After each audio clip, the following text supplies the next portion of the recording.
Assalamu alaikum.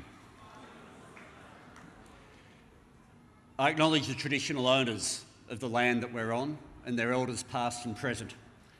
I acknowledge the many friends I have here in this full, enormous room today. In particular, I want to acknowledge Your Eminence, the Grand Mufti of Australia. I want to acknowledge Sheikh Shady. I want to acknowledge Brother Race Khan and my ministerial colleagues, both Ed Husick, my federal colleague, and my state colleague, Steve Camper.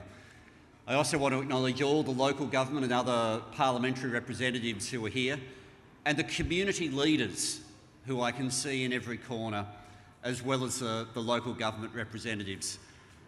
In particular, can I recognise those who have come from overseas?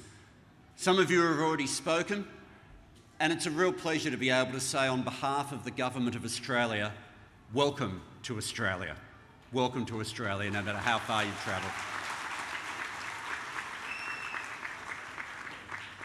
And it's a real privilege to say that because in my 20 years as a local representative, I've learnt something of the Islamic spirit of invitation.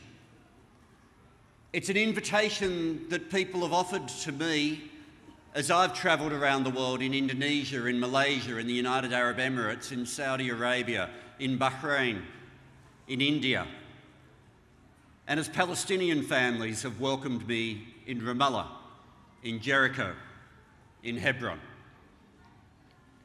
It's a spirit of invitation that Islamic families have offered me closer to home, in Punchbowl, in Bankstown, in Wiley Park, in Campsie, in Belmore, in Greenacre.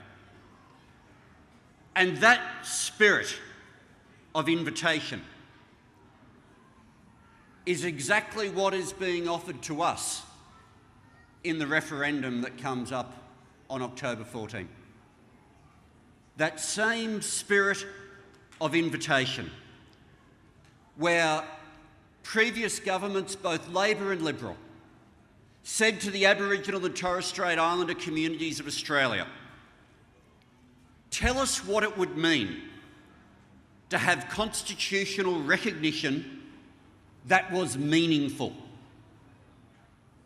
And consultation happened throughout Aboriginal and Torres Strait Islander communities through every corner of Australia. As the Prime Ministers changed year after year, most of this happened under Liberal governments.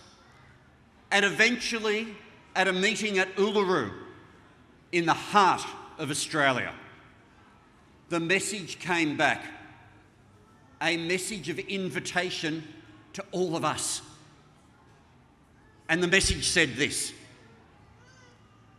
for constitutional recognition to be meaningful, we simply ask that you say there will always be an advisory body, that our voice will always be heard. What a modest, generous request. And I am hopeful, in a term that I've learnt from all of you, inshallah. I am hopeful.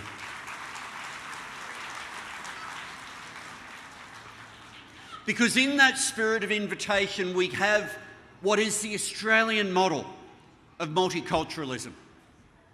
Ours is not a model where we simply tolerate each other. Ours is not a model where we coexist in different silos. Ours is not a model of assimilation where everybody is meant to turn out the same.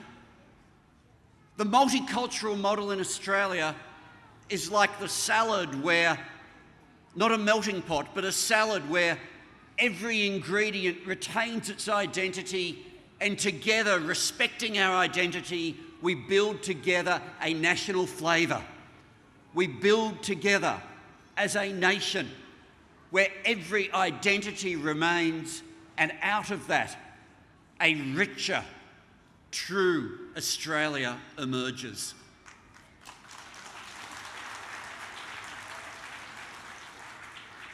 For 9 years, I heard occasions where the community was being pushed to the margins.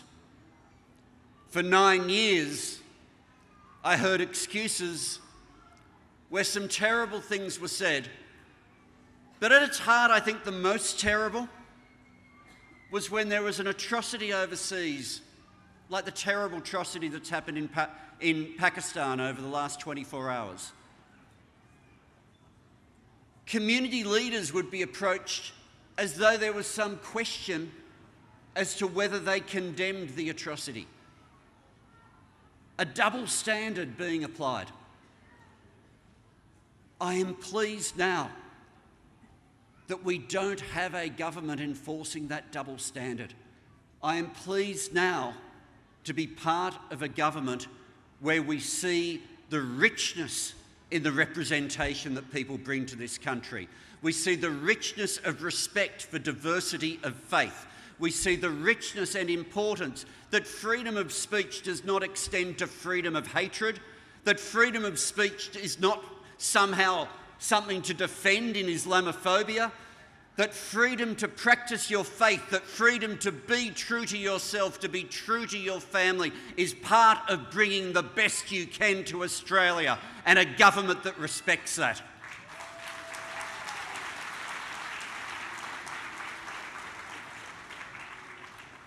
I am deeply grateful for the trust that the community has shown, for the invitation that the community has so often extended to me, and deeply, deeply touched on the occasions when the word brother has been extended. As one community, as one broad family, we are building a nation of love. We are building a nation together.